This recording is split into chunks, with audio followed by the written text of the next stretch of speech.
మైపాల్ యాదవ్ గారు ఈ డ్రగ్స్ కు సంబంధించి మొయినాబాద్లో మాజీ ఎమ్మెల్యే పైలట్ రోహిత్ రెడ్డి ఇప్పుడు ప్రజెంట్ ఎంపీ టీడీపీ ఏలూరు పుట్ట మహేష్ కుమార్ యాదవ్ ఒక ప్రజాప్రతినిధులే స్టేజ్ల మీద మంచి లెక్చర్ ఇవ్వాల్సిన వాళ్ళే డ్రగ్స్ మత్తులో ఊగుతున్నారు.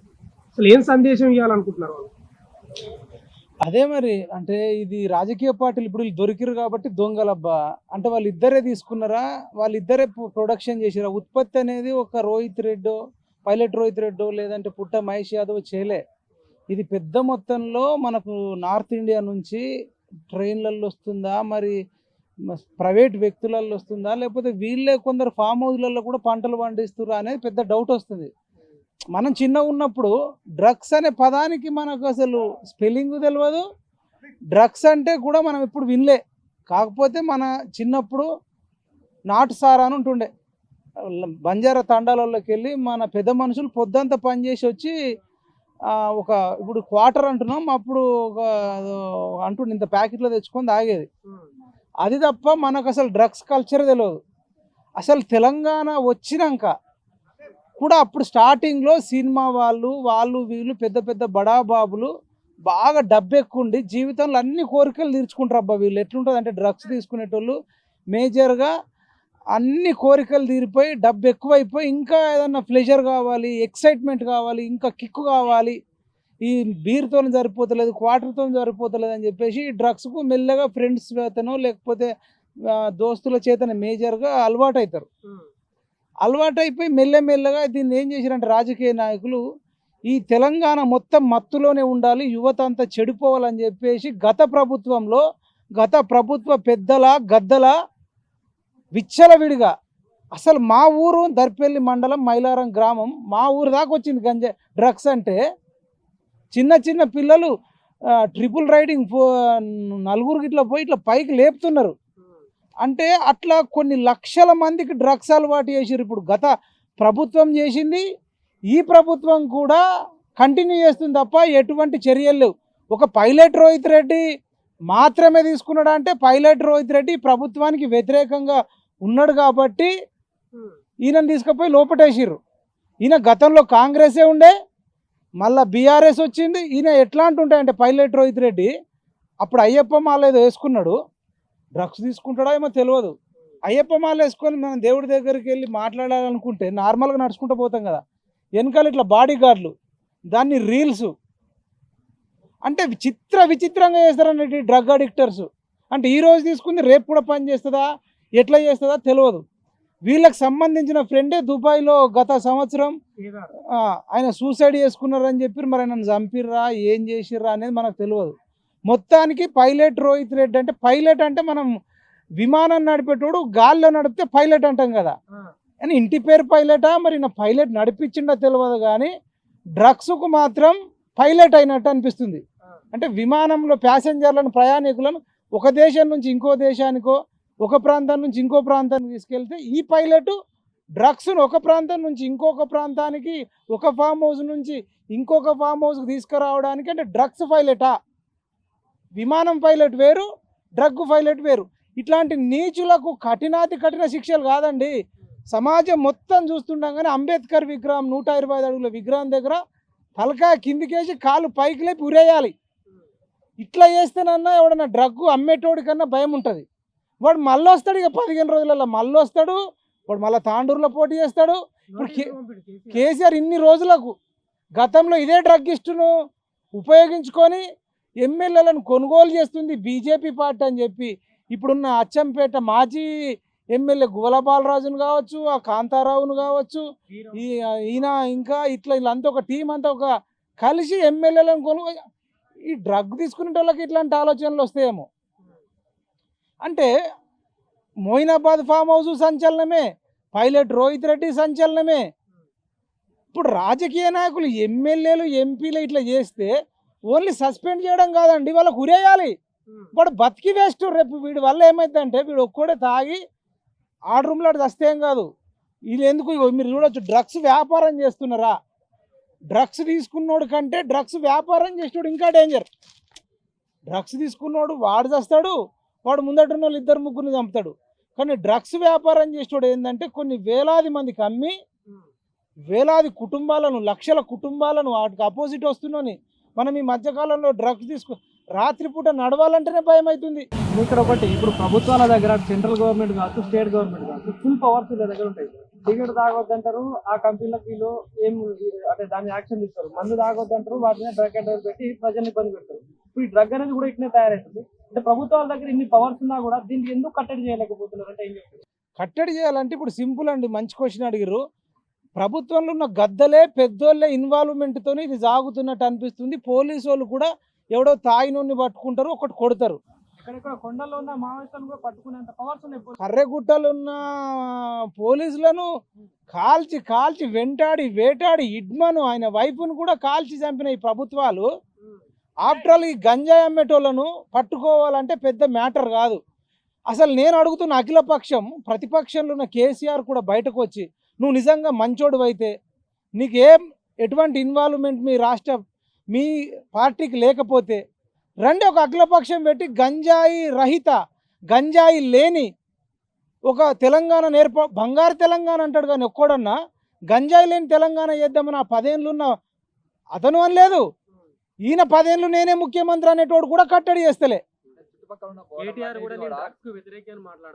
మరి డ్రగ్స్కు వ్యతిరేకైనోడివి గతంలో సినిమా హీరోయిన్లు చార్మి, పూరి జగన్నాథ్, రవితేజ, వాళ్ళు వీళ్ళు రకుల్ ప్రీత్ ఇంకా వీళ్ళంతా ఒక వందలాది మంది డ్రగ్స్కు సంబంధించి ఒక విచారణ జరిగితే ఫస్ట్ టైం అడావిడి చేసిర్రు, తర్వాత క్లీన్ చిట్ ఇచ్చిర్రు.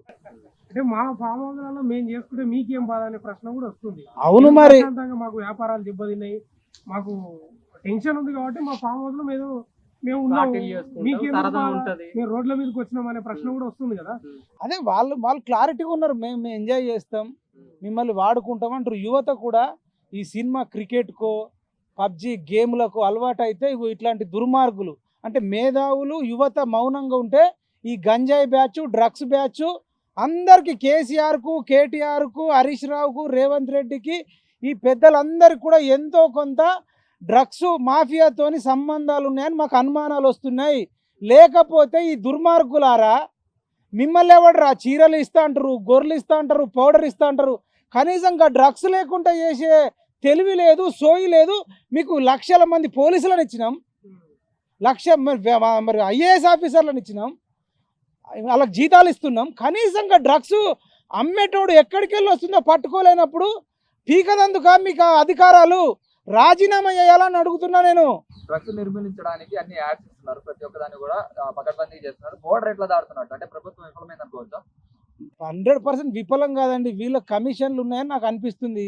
వీళ్ళు కోట్లు లేకపోతే మనోడికి ఒక్కోడు కూడా మనం డబుల్ బెడ్రూమ్ ఇల్లు కట్టుకోము, ఒక డూప్లెక్స్ ఇల్లు కట్టుకోము, ఒక గేటెడ్ కమ్యూనిటీలో మనకి ఎవరికన్నా ఒక ఇల్లు ఉందా? కానీ వాళ్ళకు రోజుకు గేటెడ్ కమ్యూనిటీలలో నీకు ఒకటి చెప్తే షాక్ అవుతావు. ఈ రాజకీయ నాయకుడిది పలానా జిల్లా అనుకో, వానికి ఆ జిల్లాలో ఒక పెద్ద ఇల్లు ఉంటుంది, వాని నియోజకవర్గంలో ఒక పెద్ద ఇల్లు ఉంటుంది, వానికి హైదరాబాద్లో ఇల్లు ఉంటుంది, వానికి ఢిల్లీలో ఇల్లు ఉంటుంది, హిమాచల్ ప్రదేశ్లో కూడా ఇల్లు కట్టుకున్న వాళ్ళు ఉన్నారు. మరి కష్టపడి సంపాదిస్తే డబ్బులు ఎట్లా వస్తాయన్న గింతగానే వస్తాయా? ఇండ్లకే గంత. మళ్ళీ ఒక్కొక్కడి ఇంట్లో 4 సెక్యూరిటీ ఉంటారు, ఒక్కొక్కడికి ఒక ఫామ్ హౌస్. వీళ్ళు లంగా దందాలు చేయకపోతే గన్ని డబ్బులు ఎట్లా వస్తాయి? నిజాయితీగా పనిచేసినోడికి ఎవరికైనా డబ్బులు వస్తున్నాయా? ఈ రాజకీయ నాయకులు, అన్ని రాజకీయ నాయకులు, అది బీజేపీ కావచ్చు, బీఆర్ఎస్ కావచ్చు, కాంగ్రెస్ కావచ్చు, ఈ రాజకీయ నాయకులు అందరు హస్తం ఉంది. వీళ్ళందరూ రాత్రికి రాత్రి కలుసుకుంటారు, మాట్లాడుకుంటారు. ఒక్కోడి పెళ్ళికి వీడిపోతాడు, వీడి పెళ్ళికి వాడిపోతాడు. మొన్న బట్టి విక్రమార్క పెళ్ళికి కేటీఆర్ పోయిండు, రేపు కేటీఆర్ ఇంకేదైనా ఫంక్షన్ చేసుకుంటే బట్టి విక్రమార్క పోతాడు, రేవంత్ రెడ్డి పోతాడు. కేసీఆర్కు మంచిగా లేకపోతే రేవంత్ రెడ్డి యశోద హాస్పిటల్కు చూసి వచ్చిండు, రేవంత్ రెడ్డికి కూడా ఏదైనా మంచిగా లేకపోతే వీళ్ళు చూసి వస్తారు. ఇదంతా ఒక దొంగల టీము ఏర్పడి రాష్ట్రాన్ని చెరబట్టిర్రు. డ్రగ్స్ ఒక్కటే కాదండి, బెల్ట్ షాపులు, గంజాయి, విచ్చలవిడితనంగా యువత. ఒకప్పుడు భగత్ సింగ్ లాంటి దేశం కోసం లండన్ వెళ్ళొచ్చి ఆ బ్రిటిష్ వాడిని కొన్ని చంపేసి వస్తే బాంబేసి, వీళ్ళేందండి గంజాయి వేసుకొని వీళ్ళు చచ్చిపోతున్నారు, ఇంకో 4గురిని చంపుతున్నారు వెహికల్ల మీద. అంటే పాపం తాగేటోళ్ళని కూడా అనడానికి లేదు. చుట్టుపక్కల మొత్తం వైఫై ఉన్నప్పుడు నెట్వర్క్ వచ్చినట్టు, మొబైల్ డేటా ఉంటే మొబైల్ చూసినట్టు, డ్రగ్స్ అందుబాటులో ఉంటే డ్రగ్స్ అన్నీ. ఈ సినిమా హీరోలు దొంగలు కూడా మొత్తం రాజకీయ నాయకులతో అంటగాగుతున్నారు, వ్యాపారవేత్తలతో అంటగాగుతున్నారు. ఈ రాష్ట్రాన్ని వల్లకాడు చేసి ఈ దొంగలు మరి రేపు అమెరికా వారిపోతారా, లండన్ వారిపోతారా, వీళ్ళ కొడుకులు కూతుర్లు కూడా ఇక్కడ ఎవడు ఉంటాడన్నది లేదు. ఇందులో ఏ ఒక్కడు కాదండి, ప్రతి ఒక్కడు ఇన్వాల్వ్మెంట్ ఉంది రాజకీయ నాయకులది. కాబట్టి కొత్త రాజకీయాలు రావాలి, కొత్త యువత మరి ఆలోచిస్తేనేమో ఉంటుంది. లేకపోతే ఇంకా క్రికెట్ గెలిచినందుకు రోడ్ల మీదకి వస్తారు కానీ గంజాయికి వ్యతిరేకంగా ఎవరు రోడ్ల మీదకి వస్తలే. కొన్ని రోజులు జప్తోలలో వాటి ఫుడ్ ఆర్డర్ పెట్టుకుని కొన్ని రోజుల్లో డ్రగ్స్ ఆర్డర్ పెట్టుకునే అవకాశం ఉండొచ్చు అనుకోవచ్చు. అట్లాంటి సైట్లు కూడా రావచ్చు, ఇల్లీగల్గా కూడా చేయొచ్చు. ఇప్పుడు మొన్నటి దాకా కొన్ని యాప్స్ వచ్చినాయి, బెట్టింగ్ యాప్స్ వచ్చినాయండి. లీగల్ బెట్టింగ్ యాప్స్ వచ్చినాయి, ఇల్లీగల్ బెట్టింగ్ యాప్స్ వచ్చినాయి.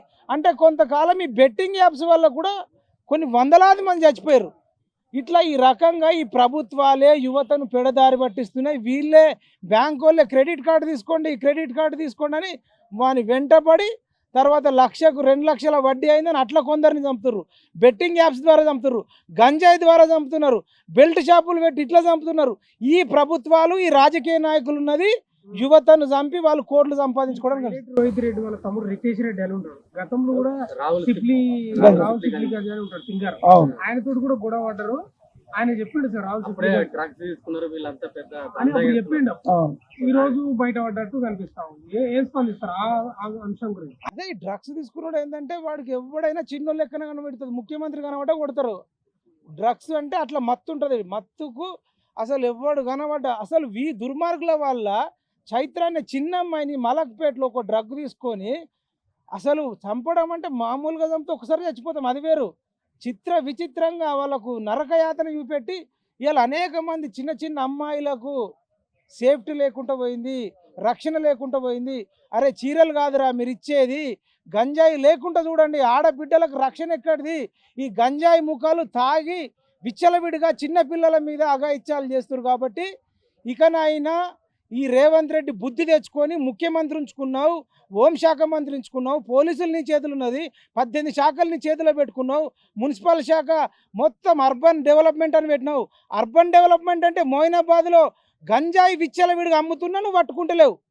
అంటే వాడు అంటే ఇంకా అట్లా పైలట్ రోహిత్ రెడ్డి లాంటి ఇంకెంతమంది ఉన్నారు, లక్షల మంది గంజాయి సేల్ చేస్తున్నారు.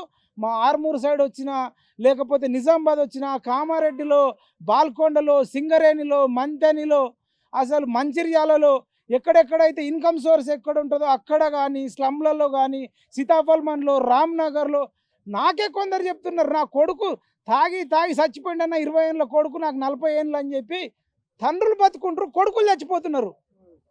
మళ్ళీ అదేవిధంగా అమ్మాయిలు 20 ఏళ్ళకు 22 ఏళ్ళకి వితంతువులు అయిపోతున్నారు. 20 ఏళ్ళకి 22 ఏళ్ళకి వితంతువులు అయిపోతున్నా మీకు సిగ్గులు లేవురా, శరం లేవురా రాజకీయ నాయకులరా, మనుషుల పశువులరా మీరు? జాతిపిత అనుకునే కేసీఆర్ ఆ ఫామ్ హౌస్ల నుంచి బయటకు వచ్చి నేను తెలంగాణ కోసం ఆమరణ నిరాహార దీక్ష అన్నావు కదా, ఇప్పుడు గంజాయికి వ్యతిరేకంగా ఆమరణ నిరాహార దీక్ష చేయి.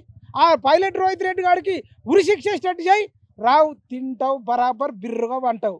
నీకు సమాజం మీద ఏమాత్రం ప్రేమ లేదు. కానీ నేను జాతిపితను, ఇక పాటలు ఆహో ఓహో చంద్రుడు సూర్యుడు దిగొచ్చిండు పొడిచొచ్చిండు బరాబర్ వస్తాడు రామన్న.